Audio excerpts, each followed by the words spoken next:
Cette actualité vous est présentée en collaboration avec Cryptost Research. Ayez un temps d'avance sur le marché crypto en rejoignant notre communauté premium. L'euro fête ses 25 ans. A-t-il réussi sa mission initiale ? L'anniversaire des 25 ans de l'euro offre une occasion de réflexion sur son parcours et son avenir. Dans une vidéo postée sur le réseau X, Christine Lagarde, présidente de la BCE, célèbre la réussite de l'euro, tout en soulignant les avantages apportés par la monnaie à environ 350 millions d'Européens. Mais son évolution est-elle aussi réussie que Madame Lagarde le prétend ?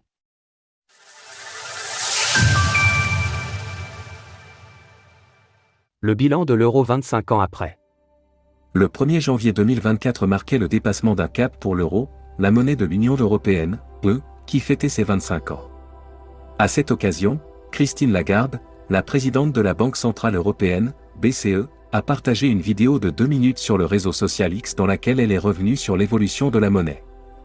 Dans cette vidéo, Christine Lagarde souligne que l'euro est la monnaie officielle dans 20 pays européens, et qu'elle facilite le commerce et les voyages pour environ 352 millions de citoyens européens. Dans son discours, Christine Lagarde s'est décrite, elle est la Banque centrale, comme les « gardiens » de l'euro, affirmant. Nous vous servons en prenant soin de notre monnaie, en œuvrant pour la stabilité des prix et en veillant à ce que l'euro reste adapté pour l'avenir.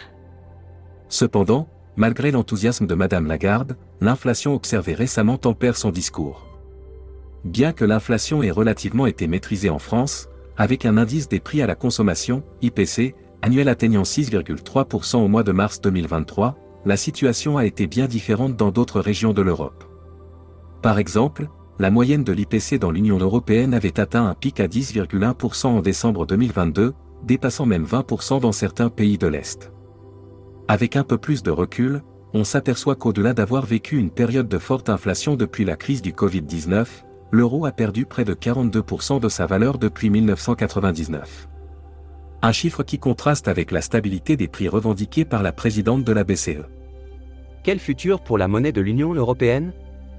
Abordant l'avenir de l'euro, Christine Lagarde a souligné que la Banque centrale travaillait dur pour la création de nouveaux billets. Tout en préparant l'entrée de l'euro dans l'âge numérique. Nous avons 25 ans, mais ce n'est que le début du voyage de l'euro alors que nous amenons notre monnaie dans l'âge numérique en préparant les bases pour un éventuel euro numérique pour compléter l'argent liquide. Nous continuerons à œuvrer pour une plus grande intégration européenne de toutes les manières possibles.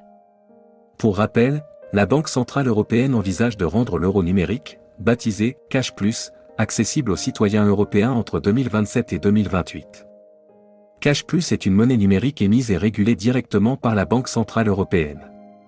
Néanmoins, malgré les assurances de la BCE concernant la confidentialité et la protection de la vie privée, de nombreux citoyens européens expriment leurs inquiétudes quant au risque de contrôle et de censure rendu possible grâce à un tel outil.